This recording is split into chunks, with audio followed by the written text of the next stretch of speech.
Welcome to Tip the Scales podcast. I'm Jenn Gore, and I'm taking over here at Trial Lawyer University. I am interviewing Bobby Taghavi, our managing partner here at Sweet James. We talked about his experience as a trial lawyer, coming from the public sector to the private sector, leadership in our firm, and all the fun stuff it's taken to get Sweet James where it is today. Bobby. What's up, Jen?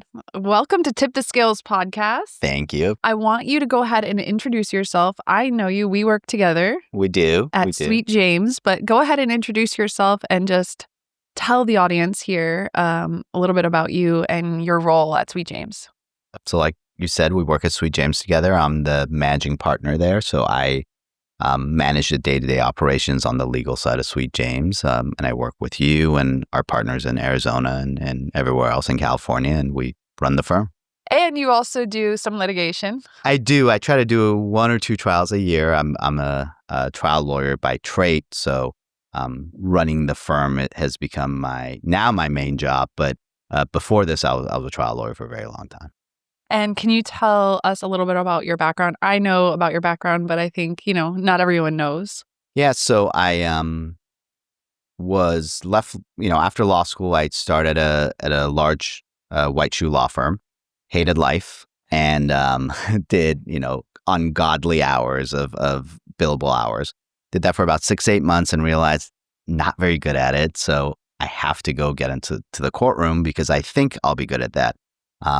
And I was sorely mistaken at the beginning, but I ended up applying to a bunch of DA's offices and public defender's offices, and I didn't really care which one I was going to go to. Like, I wasn't one of those true believers that, like, I have to be a DA or I have to be a defense attorney. I was kind of open to whichever one. I just wanted to do trials on the government dime. And Orange County DA's office offered me first. Here. We're here at in OC. Trial Lawyer University. Yeah, here. In Huntington Beach. So this is where you first worked. This is, and there was for a long period, this actually was my jurisdiction when I did sex crimes and then homicides. Yeah, so I... There's a lot of stories. A lot of stories from downtown Huntington, unfortunately. So started the DA's office, and over there, you start doing misdemeanors and you cut your teeth on low-level cases. And then as I worked my way up, and I ended up being there for about 14 years, give or take. Wow, that's a long time. Yeah, it was a long time. Most people end up staying in the government when you stay there that long. What was the thought of like, okay, 14 years, I'm done with this? So there was a few, I handled some serious cases, and the things I wanted to do as a trial lawyer, at least in the criminal sector, I had done. And then it was really just, do you want to become a manager and approve people's time cards and just deal with, the stuff that people don't want to deal with, or wait it out and run for judge or get appointed for judge? So you were kind of at a crossroads in your career? Definitely at a crossroads. And I was fairly young at the time. I was, in my late 30s, and I'd already done, 90 jury trials. 90 jury trials? Yeah, 90 jury trials. And I was kind of like, I don't want to sit behind a desk. And that's kind of when I made the decision of making a change. So before we get into that, you said you worked on a couple serious cases. Can you name anything that the public might know? The biggest case was the Golden State Killer case. So I was on a task force with a few other DA's offices. And this is a serial killer. This was a serial killer. He started out as the Visalia ransacker. He used to ransack homes up north. And then from there, he became the East Area rapist. So then he went and raped, I think it was 60 or 70 women up north. Wow. And then from there, he progressed to becoming what we now know as the Golden State Killer, Joseph DeAngelo. And he started murdering people down the coast. So right here. Right. Well, in Dana Point, he killed. In Dana Point. Yeah, he killed a couple in Dana Point, and he killed 2 women in Irvine. Right by our office. Right by our office, like stone throw away from our office. So you had told me this before, and I'm sure people are curious. Like, sometimes serial killers start off doing lower level things, and like, what is the trigger from studying this and working in this that like they escalate? So what I found, and I saw it both in serial killers and also with sexual offenders, is after a while, that first step isn't giving them the gratification they need. Oh, it's like a high? It's a high. So they're doing it more. They need to do things that are either more gruesome, more aggressive, whatever they're craving, it escalates. And the Golden State Killer was a really classic example of that. And his last murder was the Irvine murder in 1984. So he went under the radar from 1984 on. He went under the radar until. So what do you think caused him to stop until he was caught? We really don't know. My theory is his first daughter was born sometime late 1984, if I remember correctly. And it was just hard for him to get out of the house.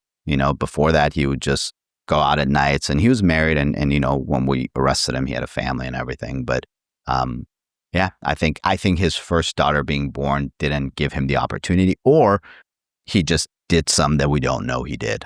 So you told me something like you were sure it was him based on the DNA? Yes. So there was multiple factors, but the DNA was first. So we did, we linked him through genealogy. So what we did was we took DNA from the crime scenes that we knew were the suspects. That they previously didn't have in the 80s. Like they didn't have the technology. So in the 80s they did, right. They didn't have the technology. All they did was take swabs. Thank God for that. Thank God. In the 70s and 60s, they didn't. But what happened was we uploaded that into one of these DNA databases. And then from there, we found relatives that had uploaded it. Kind of like when you do in 23andMe and Ancestry, and it says, hey, you have a new relative. And you're like, oh, random cousin I didn't know. So that's what happened. So we uploaded as a John Doe. And the big thing was that legal to do?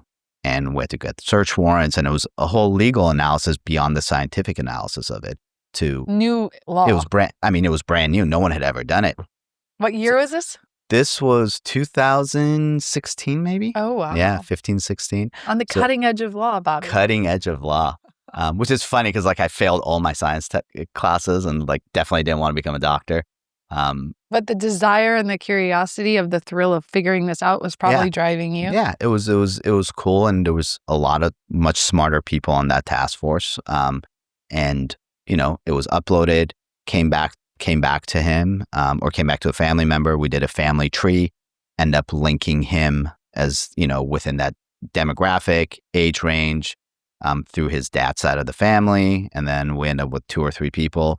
Followed them, took DNAs when they would toss a Coke can and run it against it, and his came back, and they were like, yep, we got him. So, and then afterwards, a lot of things made sense. Well, you told me there was some weird things that made you know it's the right person. Yeah, there was things he would do in the homes of the victims and some of the survivors that we saw in his house, which was weird. So creepy. It was super creepy. Some of the, there was a lot. There was some stuff that I probably tipped the scales would not appreciate if I shared because it's a little too graphic. But, yeah. But yeah, you're confident. And then when you guys confronted him, he was shocked?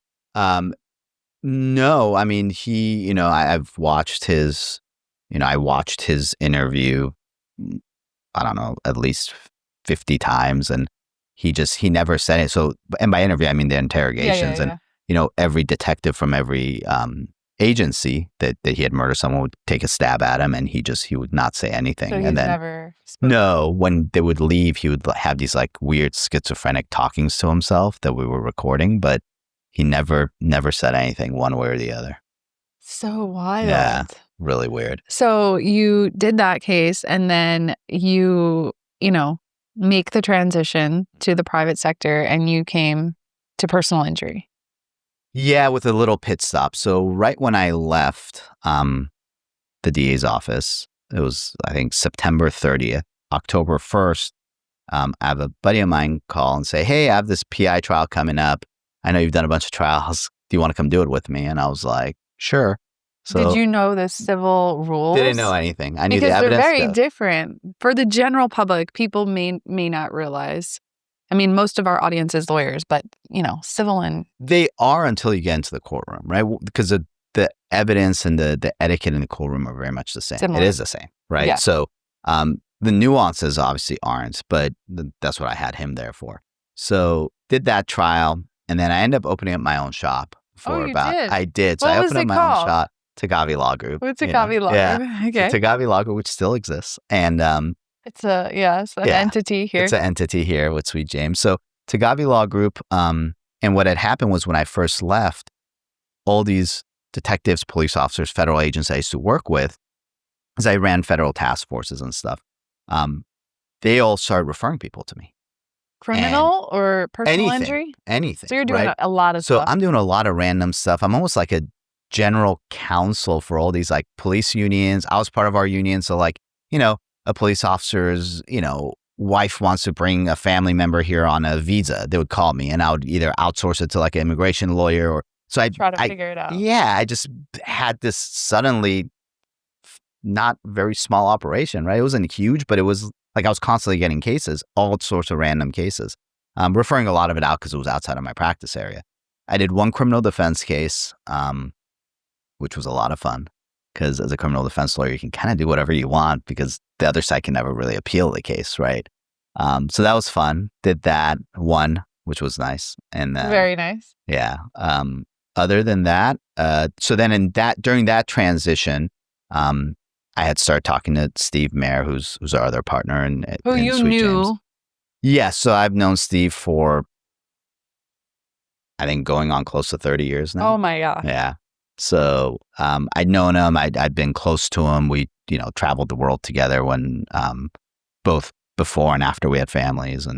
And he's like, hey, I partnered up with this guy named James. And so this is 2019. This is 2019. In like September or November, they partner up. Sweet James officially starts January 1st, 2020.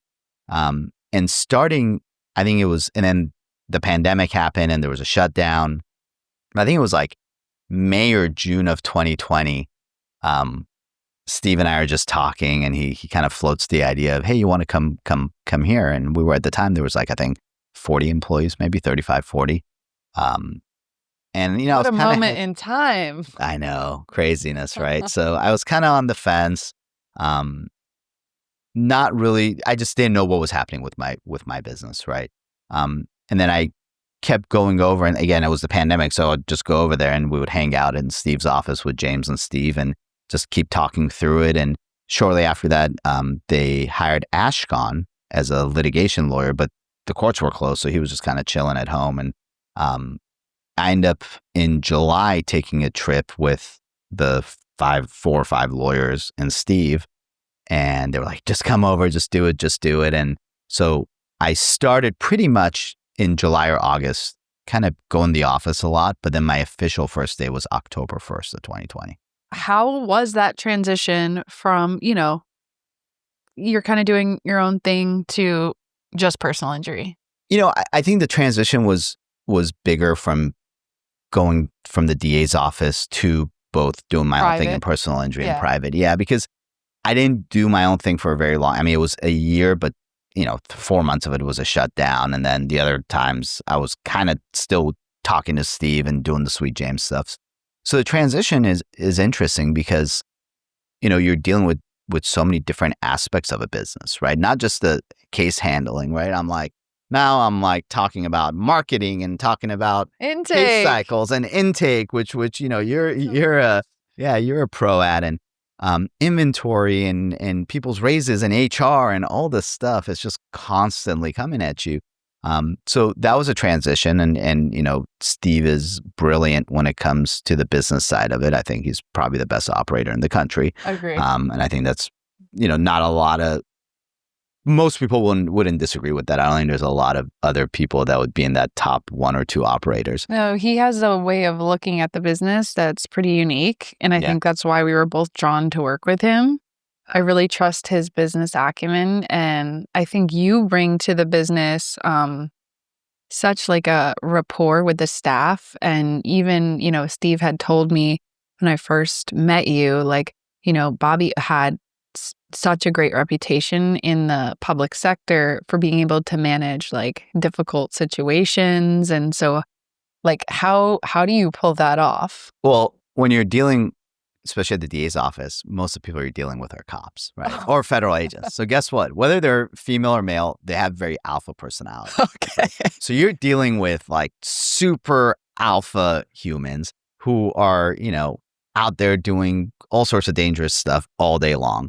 And they obviously have very strong opinions of their jobs. And then you're also dealing with lawyers, right? So you're dealing with other trial lawyers in the DA's office. And and the public defender's office or private sector, like they're all trial lawyers. So I was used to dealing with a lot of very big personalities, and I was used to dealing with a lot of like bad situations, like you'd be sitting in your office and you're getting a call from someone saying, and this is going to get a little dark, but like kids kidnapped, registered sex offender hasn't checked in, the mayor of the city's freaking out, and they're calling you because what most people don't know is even though the cops are investigating, really in those high level cases, the attorneys right off the bat, the DA that's attached to that jurisdiction. Oh. So for example, here, they're involved. They're doing all the search warrants. They're kind of coming up with strategy on the investigation. So that's pressure. So yeah, so like it's like the sky's falling, everything's burning. So then when I, came over here and it's like, hey, we have a client that's, upset because their PD didn't get figured out. Like, do you want to talk to them? I'm like, yeah, I think we can figure it out. I think we can get their car out of the tow yard. Like, it'll work out, So I think dealing with those situations and those type of personalities, I think. How do you deal with, if you were to give advice or mentor someone, you deal with a lot of strong personalities and it doesn't seem to ruffle your feathers ever. I think, first you have to keep things in perspective, right? Secondly, I think you have to allow people to feel the way they want to feel, express the way they want to express what they want to express, if that makes any sense, right? Venting, letting it out. Letting them vent. And really then having them understand that your feedback to them isn't criticism. It's you wanting them to be the best version of themselves. And really, it doesn't come with one conversation, it's investing in them. And I was just on a TLU podcast with Dan Ambrose, and he asked me, what do you feel like is going to be your legacy? And, great question. Yeah. And for me, I don't, getting big results and getting huge verdicts and making a lot of money, all that's great. All that's amazing. But building a place where people feel like, hey, I was put in an environment to be the best trial lawyer I could be. And if I have 60, 70, 80 lawyers, I can say, you know what? Bobby provided an environment for me where I made my dreams come true and I became this amazing lawyer and I got all these big results. To me, that I feel like that would be a much more fulfilling legacy for me to be like, you know what? That Bobby guy, he really helped my career.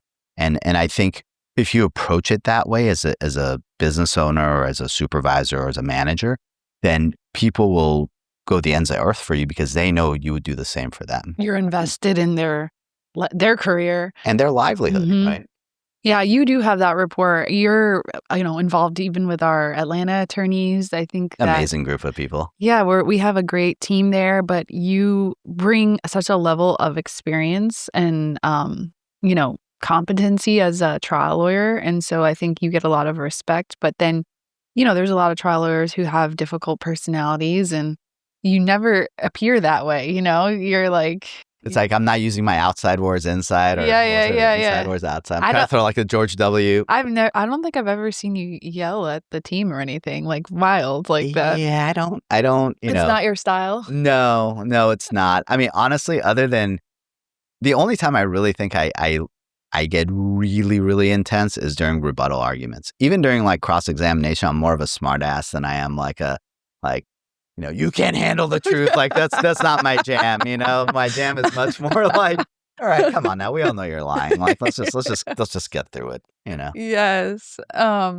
Okay. So now you've been at the firm for what is it? 4 or 5 years. 5 years. Yeah. The firm has exploded. Did you know it was going to be where it is today? Because I know Steve's personality and in those early days and in the early challenges of there was a shutdown, then there was another shutdown, and it was tough. People weren't on the roads and just seeing how his mind worked in a business aspect of how can we scale and grow amidst the challenges that were outside of our control, right? And seeing how, he forced us as a group to think outside the box and change. And, there was a time period where on Saturdays or Sundays, him and I would go into his office and he has this big board with everyone's faces on there. And you've seen it. Yeah. And at the time it was a lot smaller of a board with a lot less faces. And we would literally take all the squares down and say, okay, let's change the format of the firm. What would that look like? And we did that exercise more than 100 times. The Rubik's Cube. Rubik's Cube. And even till today, right? As you get bigger, obviously it's harder to make big changes fast. Because I like to tell people at the beginning, we were like this small little dingy boat, right? And now we're like a cruise ship. So when you move something, you have to tell 17 different people, right? You have to be aligned with 25 different people, and the thing just kind of slowly moves. Where back then, we could make the moves a lot faster. But nevertheless, we're not afraid of making those changes for the better of the firm and for the better of our clients. Yes, always to try to, improve the firm in all ways. We're here and people know Sweet James now in Southern California. It's obviously starting to get a more national presence. What was like the early days when you would tell people I work at a firm named Sweet James? They would kind of give me the weirdest look, like, is that like Mr. Sweet and Mr. James? And I'm like, no, it's Sweet James, right? Coming from the government. Yeah, right. Sweet Bobby. Exactly. So, what I would tell them is really, one, it's amazing that we're a very client-centric firm, right? The reason I didn't have any PI experience really, nor was I this amazing operator business person. And yet Steve and James were like, hey, he's the guy we want as our third partner and to run the firm, which is crazy makings. But their thought was, what he's done all these years of helping victims. And yes, that was their approach. They're like, that's why we want someone like him in that spot. And for me, it was a very, I told them like, hey, I don't want to join a place that's a mill. I want to be client oriented, right? That's what I did my whole career on. And it was very rewarding, right? Maybe not financially, but it was very rewarding and on a very professional and personal way. So I think part of the magic was their outlook and what they strived for, and hopefully I added to that when I came on. I think they talk a lot about the firm. I would say nationwide or in the larger public, not everyone realizes how much we litigate. Mm-hmm. Like, I think we're starting to show that more even here at this event, but we litigate a lot of cases. We do. We litigate a lot. I mean, we have like 30 litigation lawyers. So we're one of the bigger litigation law firms in California right now. Like a lot of people will think a larger volume firm is just doing pre-lit. Yeah, no, we have a lot of extremely talented litigators. And I think they're all very young and hungry, and they're cutting their teeth on cases. We have, I think for any advertising firm, we have some of the biggest verdicts. We have, 3 in the last 18 months. We have 3 verdicts that are either 7 or 8 figures. Can you share some of them? I can share some of them. I've tried 3 cases at Sweet James with one of our trial attorneys, now partners, Ashkan Mohammadi, who I'm sure is going to be on Tip the Scales too. He's a very, very talented trial lawyer, very young, hungry, talented trial lawyer. We tried one case, which was a wrongful death that he had worked up, and we tried it. Interesting enough, because you asked that question, at the beginning, we were going to file a motion in limine for the defense not to say we're from Sweet James. Because we didn't know how the name was going to go. We're like, these jurors are going to be like, these guys aren't real trial lawyers, like Sweet James. And then we get to San Bernardino, and every bus has James's photo on it, right? And James's face. And I'm texting him, I'm like, dude, should we do this? Should we do this motion? And last second, we're like, screw it. Let's just roll with it. And sure enough, the defense brings a motion. Hey, we don't want them to say they're from Sweet James because we think they're going to get extra kudos and benefits from it. And we were looking like, you're out of your mind. Judge denies it. And every morning these jurors walk in and there's these buses with James's face on it. And so one day I text James, I'm like, hey, why don't you come to court? So he's like, okay. So James comes to court. This is our first big trial. James comes to court and he's in the hallway, and all these jurors, it's like, it was an 8-week trial. So like this 3 weeks in, they're all looking down the hallway. They're like hitting each other. And you can tell they're like, kind of, he's kind of a celebrity. Yeah. So And James, he's so gracious and he's so kind. So he's kind of getting a little red. And I'm like, James, you can't talk to them. Don't make eye contact with them. They're jurors. So the jurors go in the back, and then James comes in, sits in like one of the rows behind, and I'm arguing some motion in between in the middle of trial. And as soon as we're done, the judge kind of looks over and goes, mouths to me, "Is that James?" And I go, "Yes." And she goes, "Counsel, can you approach?" So we approach, and she goes, "Hey, my staff wants to take pictures with him. Is that okay after the day?" And we're like, "Absolutely, yeah." So the You staff almost blocked this from. it's crazy. So the staff took photos with him after the jurors had left, not the judge, but just the clerks and the the courtroom attendants and stuff.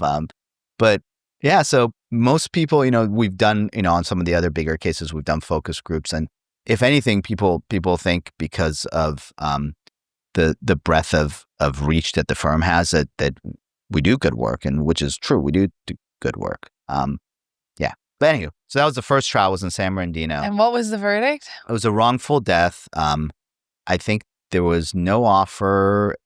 Ash will remember, the last offer we had was like in court, maybe $500K. Okay. We did an 8-week trial. A jury was out for an hour and a half after 8 weeks. And liability was a dispute. Again, in the middle of trial, we said, "Hey, do you guys have any offers?" They said none. They took back that $500 or $600K. Jury was out an hour and a half. They came back. It was a very difficult case. And before the jurors were going to be seated, the defense attorney was like, "Hey, I'll get you an offer. Don't take the verdict." And we're like, "No, we're taking this verdict." Took the verdict. I think came down $23.7 million. $23.7 million. Yeah. Offer So, 500. Yeah, offer 500. That was pulled. Good. That was a good one. So that was the first one. Then Proof of concept. Proof of concept. So then we're like, we have to be able to do this again. Because then it kind of feels like maybe this is a one-off. One-off. And that's what I think a lot of people probably originally thought. Like, They got lucky. Ash hadn't done much yet. He was pretty well known just in the community, but he hadn't really done a big trial. No one knew who the heck I was. I don't think anyone still knows who the heck I am. So they were like, yeah, this was a one-off. So then we tried another case in Hanford, California, which is, if for those of you who don't know, it's literally in the middle of nowhere. We have two clients who are in their, at the time, 80s. When the accident happened, they were like 79 and 81. So very low life expectancy. No real future meds on the case, but it was a bad accident. And in Hanford, everyone's from Hanford. I mean, it is the small town. On our sworn jury, this was now trial 94-5 for me. On our jury, we have a mom and a son sworn sitting next to each other. No. We have a guy with his ex-sister-in-law, and we have like 3 people that work in the same place. This is the best they could find. So that was the only people we could find. Everyone knew each other. Everyone knew like the bailiff. Everyone knew everybody. It was like my cousin Vinny, but with Ash and I, right? It was just but it was this cool little town, and the defense lawyers were from Hanford, and their office was right in the downtown Hanford. So you were worried about getting home cooked? Definitely were worried about getting home cooked. The biggest verdict in Hanford had been, I think, $6 million at the time in the history of Kings County, actually, not just the city. And the defendant was the city of Hanford. So during the voir dire, people were like, "Wait, so if we give you, millions of dollars, like, will our sidewalks not get fixed?" And we're like, "Maybe, but that's not your job to decide it." So we did trial. I think it was tough. That's a tough spot. 3-week trial. And the top offer we had was, I think, $6 million, and we turned it down, and then the jury came back with $17.4 million. Good decision. Good decision. Yeah. So another one, turned that down. So then you replicated the process. You proved that you guys could do it again. Yep. So we did that. And then the one we had this year was a slip and fall in a hospital. Liability was a dispute. Top offer was, I think, $150K. Another 3 or 4 week trial in San Bernardino, maybe 5-week trial. Jury ended up coming back with 3.9 but with the 998s and stuff, we ended up taking $5 million for the client. So that was just recently. Yes. That was a few months ago. So what is the vision for the litigation division of our firm? From my perspective, for them to do bigger cases, bigger and better cases, and to really get more trials. I think because we're so young, our trial dates haven't really hit yet. They're just starting to slowly trickle We got in. more coming. We have more coming. We have more trials coming. Hopefully, it's going to be a lot more with our trial lawyers and not so much me. But I have to do 1 or 2 a year just to keep yourself sharp. Yeah, and it's so much fun. It's like my happy place, right? To do a couple, but really is to be able to come to these TLUs and to learn and be the best lawyers they can be and the best trial lawyers. And you're teaching today. I am teaching today with Ash. With Ash, yeah. And you want to say what you're teaching on? Yeah, we're teaching. We call it the art of hurt, and it's really focusing on the non-economic damages. Because in all these cases, obviously in the wrongful death, there was no economic damages.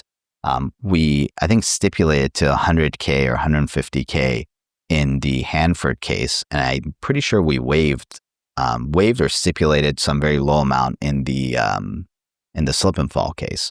And we have a trial coming up, and we've waived all like $300,000 or $400,000. Just most lawyers feel like that's already money on the table. So my verdict will at least be $300K or $400K. But I think it actually does it, unless you have substantial, economic damages. If it's even borderline, I would always consider stipulating or waiving it, only because if you focus, the big hits are always going to be on the non-economic damages, right? People focus too much on the economic damages. Yeah, and it takes you down a rabbit hole of, in California, lien providers. Is it reasonable? You have billing experts, and the whole case becomes about that, and it becomes dirty, right? It becomes something that jurors cannot relate to, because most jurors don't even know there's something called a billing expert, right? They're like, someone got hurt in an accident, and they're hurt, and they're asking me for money. But then the moment you open up these sideway arguments and conversations, it takes away from the big picture of what happened to this person. Yeah, and I think it's the defense's strategy to make the whole case really about the plaintiff and their medicals, rather than, a lot of times these cases should be more viewed on the negligence of the defendant. Yeah, and how that affected this person's everyday life and everyday life going forward. Future. Right. Now, the economics is part of that. Sometimes it should be, but sometimes it shouldn't be. And it's a scary thing to do as a lawyer. It's a very, you're like, oh, I'm literally that's $300-400 extra K. But in the big grand scheme of things, I think if you frame the case properly from the beginning, it actually has a lot more advantages and disadvantages in the right case. And, if you have some, crazy helicopter evac because they had to, it's a huge SI case or serious injury case, and, you have a $150,000 helicopter bill that, no one can argue with. Well, yeah, you don't want to not use that, but, it depends on the case. Yeah. And, you've been mentoring a lot of these attorneys. What would you just say to somebody who's like, I want to be like Bobby or Ash? Honestly, I think the first step is, the only step is you have to lay your own foundation. You have to invest in yourself. No one's going to invest in you other than yourself. And what does that mean? Because that, that's a broad term. Yeah. Every morning I'm listening to some kind of, podcast about trials, or reading something about trial work, about, now business and, developing, employees and developing other people. But I can tell you, Ash and I will call each other on our drives, and we'll nerd out on, let's say, Keith Mitnick had a new podcast and talked about this, and we'll call each other and be like, hey, did you listen to the last Keith Mitnick podcast, or read Bob Simon's book? Like, chapter 7 was awesome. Let's talk through it. We will do those things on a daily basis. And, for me, I don't have to do it. I don't, I can not try a case again ever. Right. And I can just run the business with you and Steve and James and everybody. But I'm then not investing in myself. A lifelong learner, right? Lifelong learner. So you have to come to these conferences. You have to, be hungry and be humble, right? Those are the two things that a judge who's now long passed away told me when I was first a lawyer. He's like, you have to be hungry to always learn, to always want to ingest and always want to do better. If you have a goal, exceed the goal, right? If you always want to overshoot, you always want to over deliver and have that hungry mentality.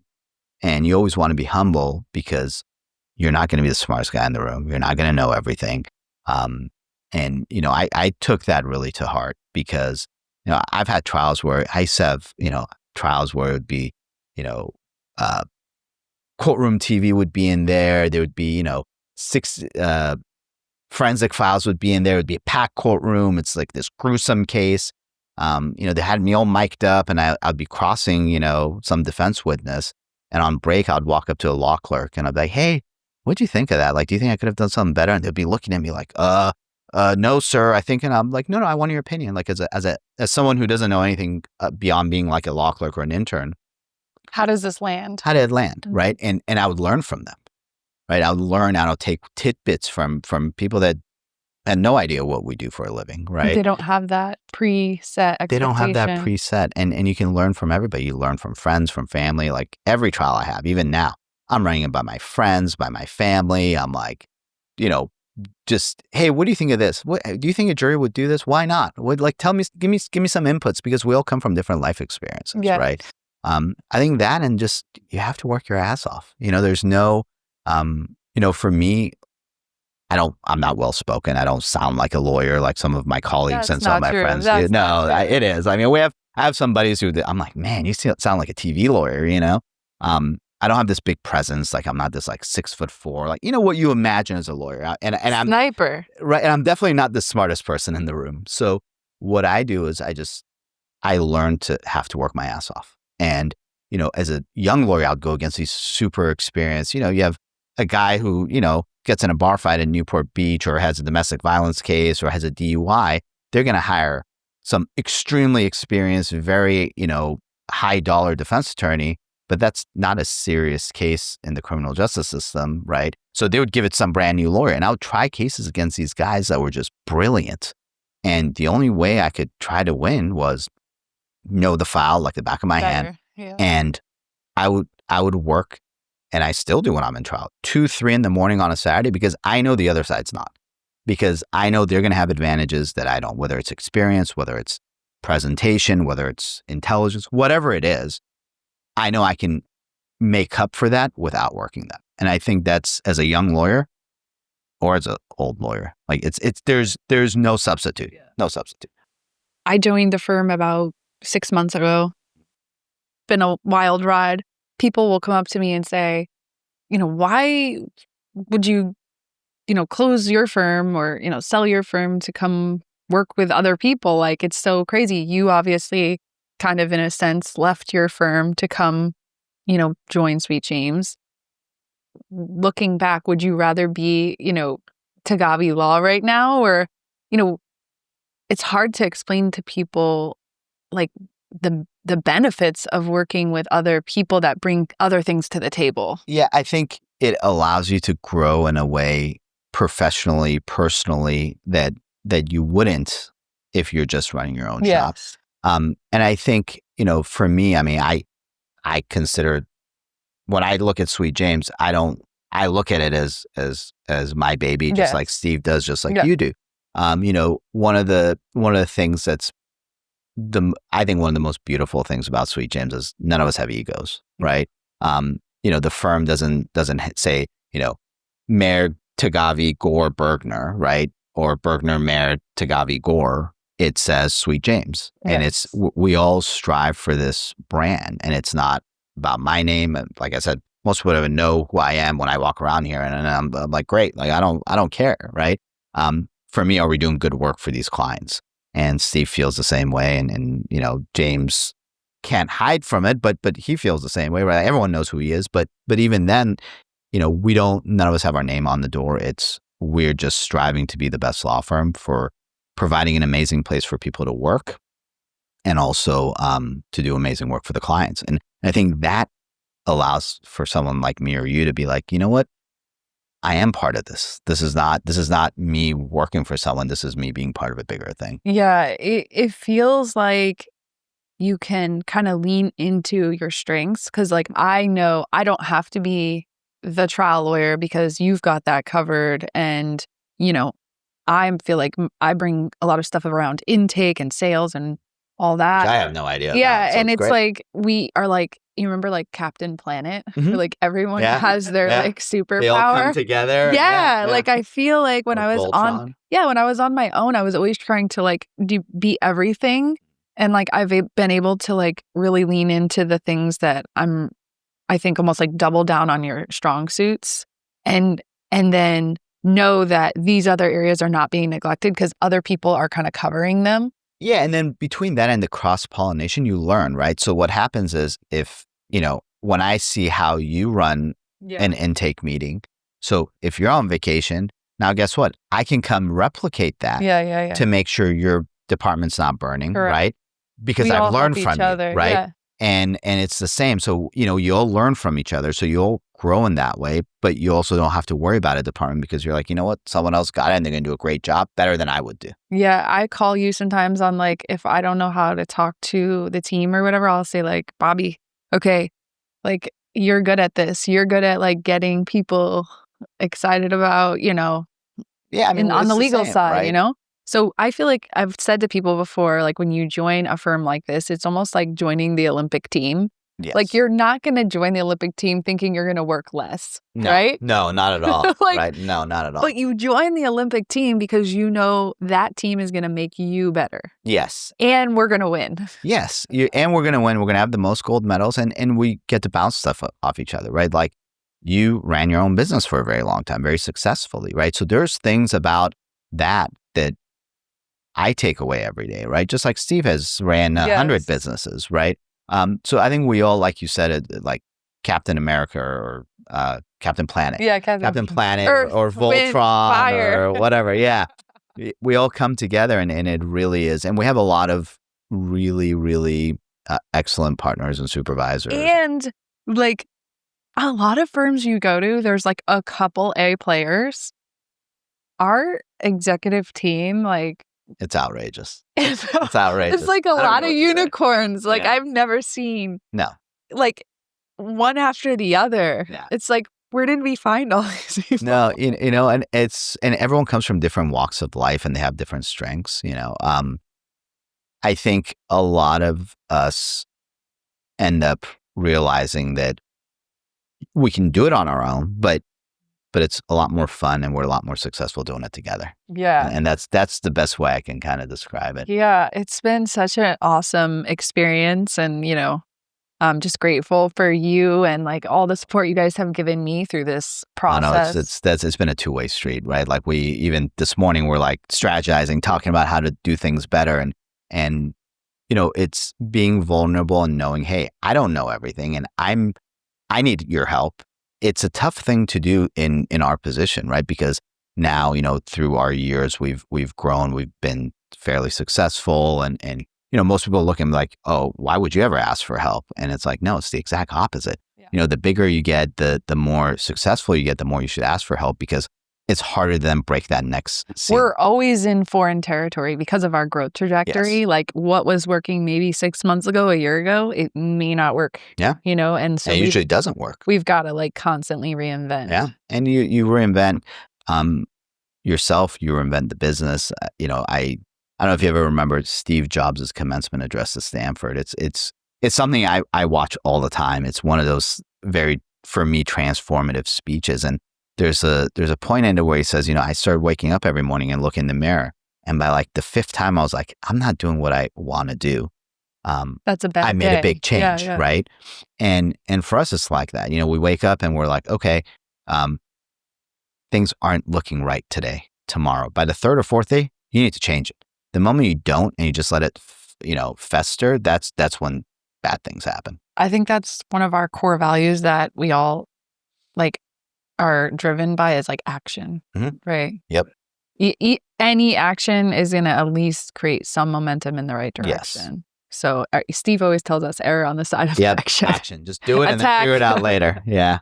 Well, it was such a pleasure to have you on Tip the Scales. And, hopefully everyone's going to see your presentation today and be blown away. Well, I don't know about that, yes. But yes. Well, I appreciate it. Thank you for having me on. This was fun. Thanks so much to Bobby for joining us. Go ahead and comment, subscribe. We'll see you on the next episode.